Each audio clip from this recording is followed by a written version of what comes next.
delegation headed by the Vice President of India, Dr. Sarvepalli Radhakrishnan, philosopher, statesman, and diplomat, which reflects Indian interest in this highly strategic realm of Nepal.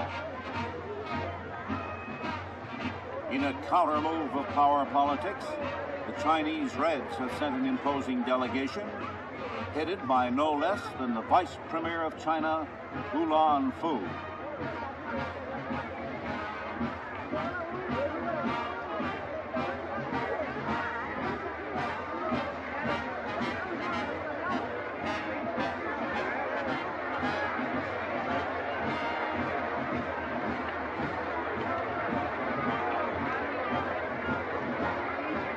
Communists at a coronation may seem odd, but the Chinese Reds are quite willing to play a game of intrigue at a royal court.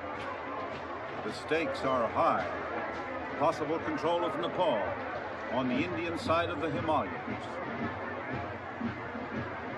The American delegation arriving in Kathmandu, including magnetic Mrs. Robert Lowe Baker, prominent in civic and political affairs of Washington and New York, accompanied by our tall acting ambassador in India, Frederick Bartlett, and his lady. Over there on the left, a world-famous name in medicine, Dr. Charles Mayo of the Mayo Clinic with Mrs. Mayo.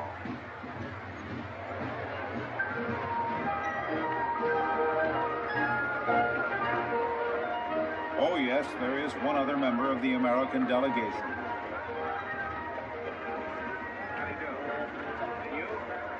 The United States, the only country to send 3 full ambassadors to this Himalayan coronation. The Chief of Protocol, Sardar Prakat Man Singh, meets me with a most impressive 1929 Buick. License number, if you can read it, 46. The 46th automobile ever to reach this country.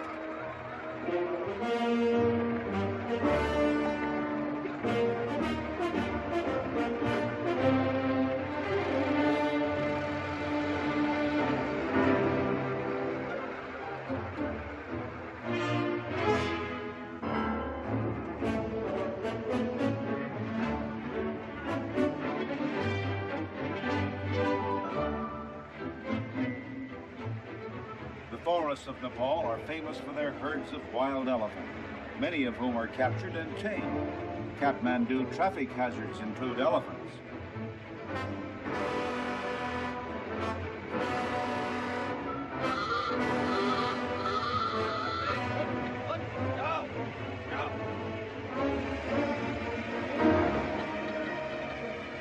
We are about to drive over an American steel bridge, every part of which was carried over the mountains by men.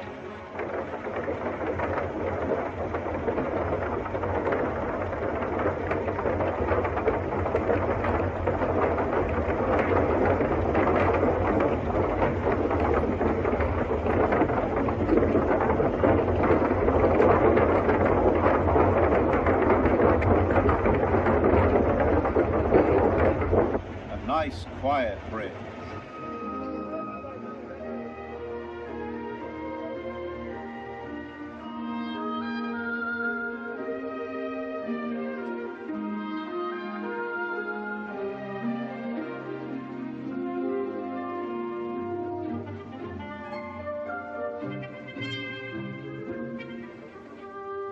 Frantic last-minute decorations are going up everywhere.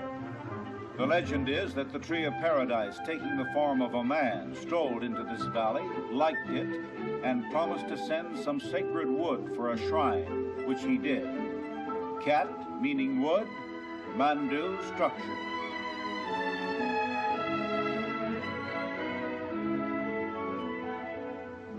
A city of 250,000 people, with hundreds of temples and shrines.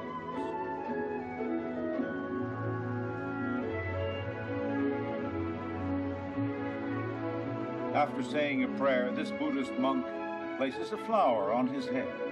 Many Nepalese still adhere to the aboriginal spirit and demon worship of Bumpoism, others to Hinduism, and many are Buddhists. This image of Kali, the destroyer, tells us that it is a land of exotic religions.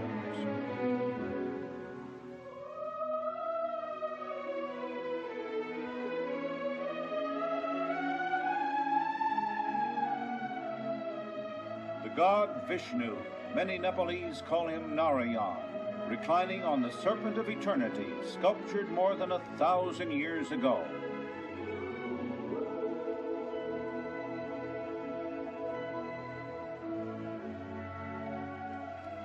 The burning ghats, where the dead are cremated just as in India along the Ganges.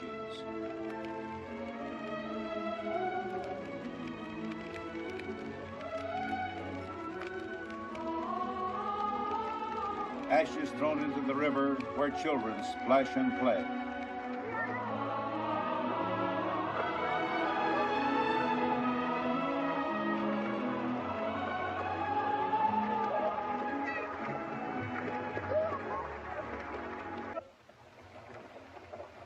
Meanwhile, from one of the palaces to which visiting ambassadors are assigned, we ride in state to present our credentials to King Mahendra in silk topper and striped pants.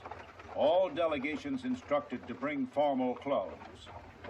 At the palace to present my credentials, accompanied by Chuda Prasad Sharma, the Nepalese foreign minister, and by Paul Rose, head of the American Technical Aid Mission to Nepal, who borrowed his topper from the British ambassador.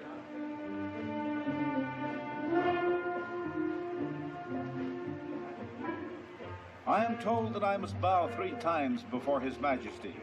Let's see if I do it right.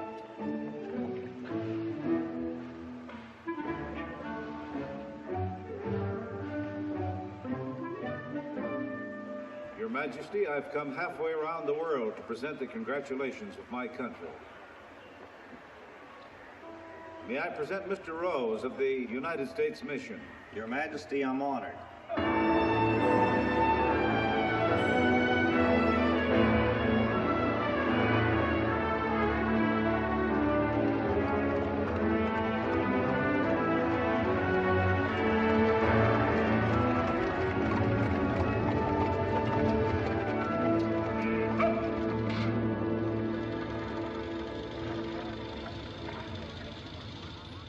King Mahendra Bir Bikram Shah Deva is kept busy with ceremonies and conferences. For long generations, Nepal was ruled by those hereditary prime ministers of the Rana family.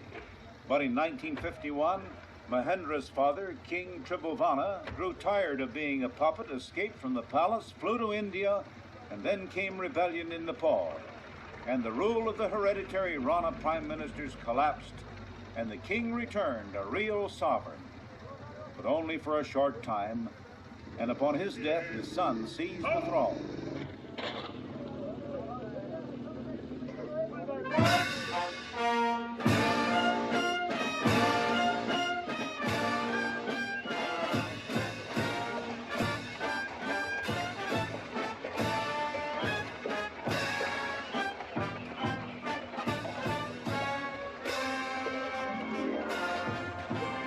Chinese Reds in their severely cut black robes, the uniform of communism.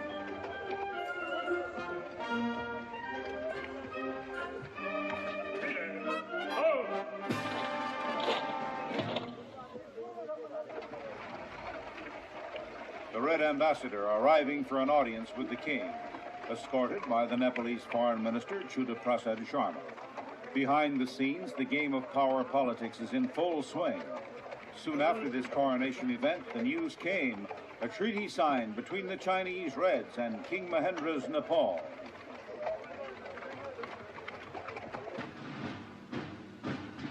The British delegation, in the blue mantle of a Knight of the Garter, Lord Scarborough, Chamberlain to the Queen, former Air Minister Lord Delisle, General Anderson, a British commander in Malaya, and an Oxford scholar in full academic robes.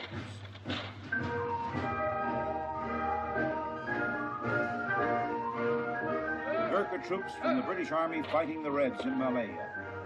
The Gurkhas originally were Rajput warriors in India. Centuries ago, they fled from the Muslim invaders, conquered Nepal, and later the British recruited them for the Gurkha regiments of the Kipling tradition.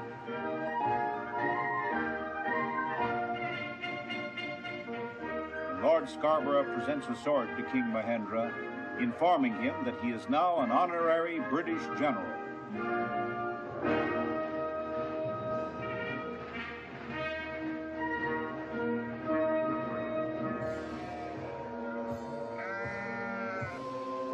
eyes of Buddha overlooking Kathmandu. Tradition says he was born in Nepal, the teacher of nirvana and the law. The eyes of Buddha, penetrating, inscrutable. Eyes of mystery that see all you do in Kathmandu.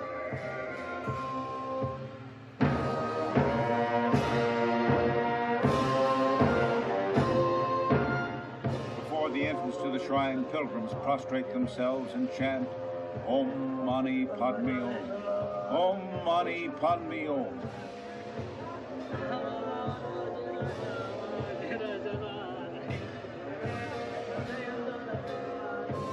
While the prayer wheels spin, each turn 1,000 prayers. Well, what pilgrims are these?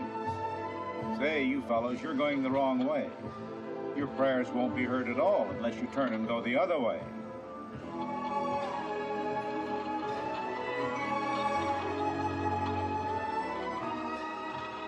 Still looking for their dream world, even in far Kathmandu. The day of the big event. Hanuman built a square named after Hanuman, the monkey god. The place of the coronation, just inside the temple courtyard to the right. And more than 1 million people have thronged into the city from all parts of Nepal.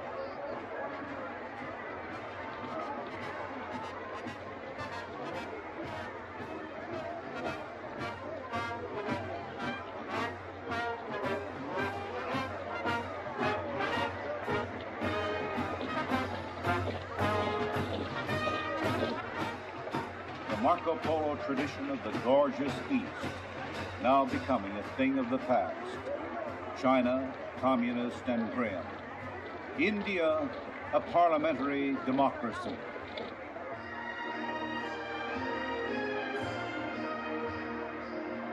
The little crown prince arriving at the temple courtyard.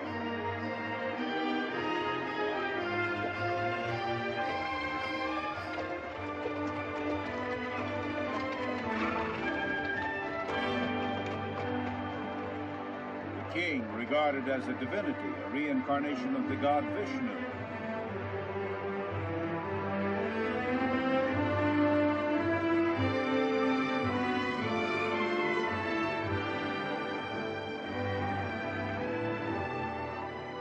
In simple white raiment, passing through a golden doorway, he has been purified, anointed with mud from an elephant stable for strength, from the Himalayas for wisdom.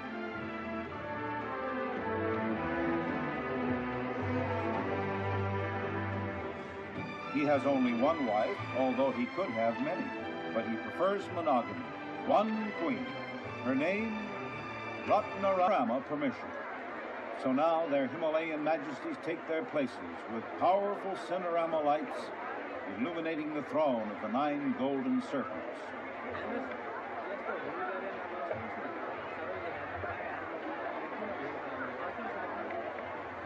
Dr. Mayo and I, among other delegates, have good places, but you in the Cinerama audience have a far better view.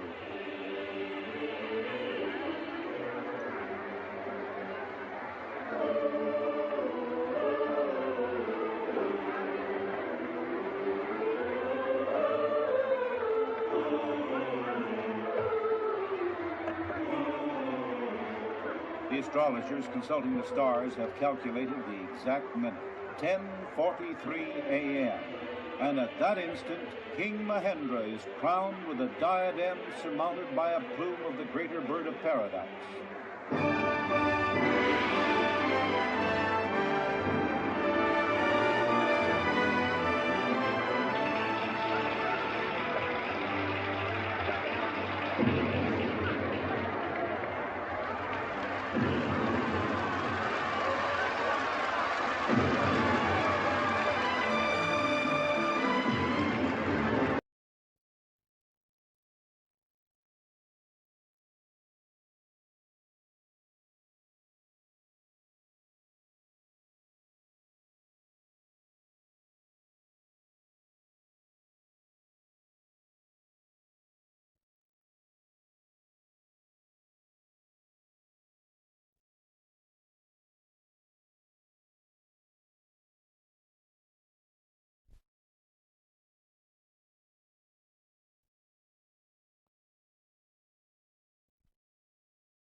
sword and scepter, emblems of kingship.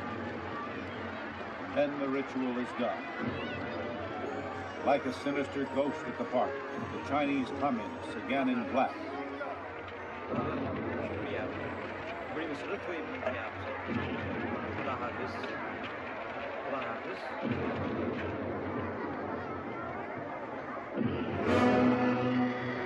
Then the climax of the Durbar, the coronation parade in a land of elephants.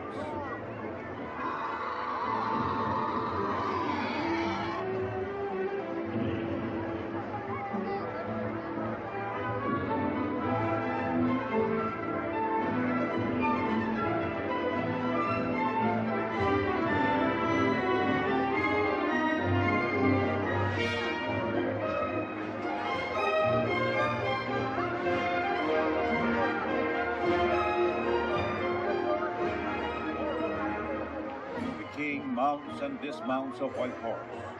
His every move this day dictated by traditions of old. Platters of flowers for a scattering of petals before the king.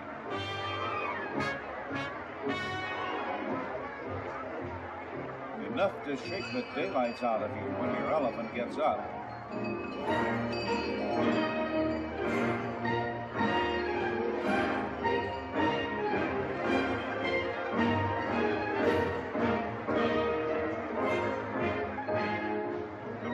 Children ride in a carriage, including the Crown Prince. Up you go, Your Royal Highness.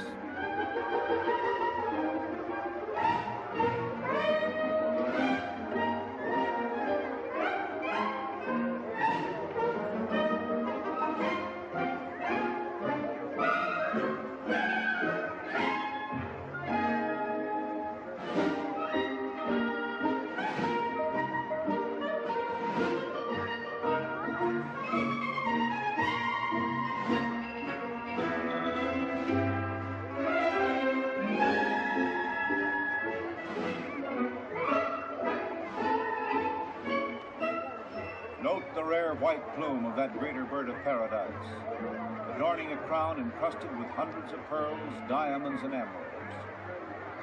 The golden umbrella, sign of royalty in Southern Asia.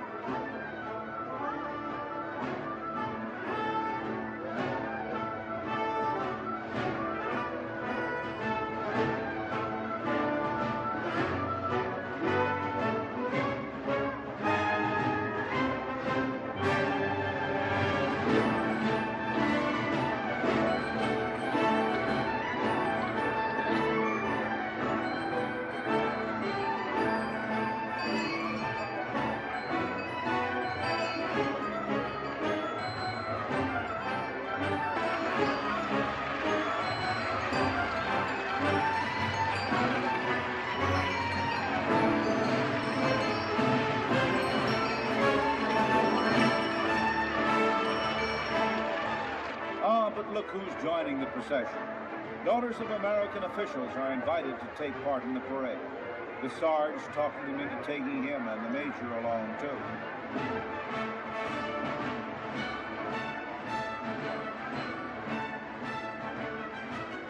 Our two fugitives from the machine age who have found themselves in some peculiar situations on this journey, now with a Himalayan coronation for a climax.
out, General.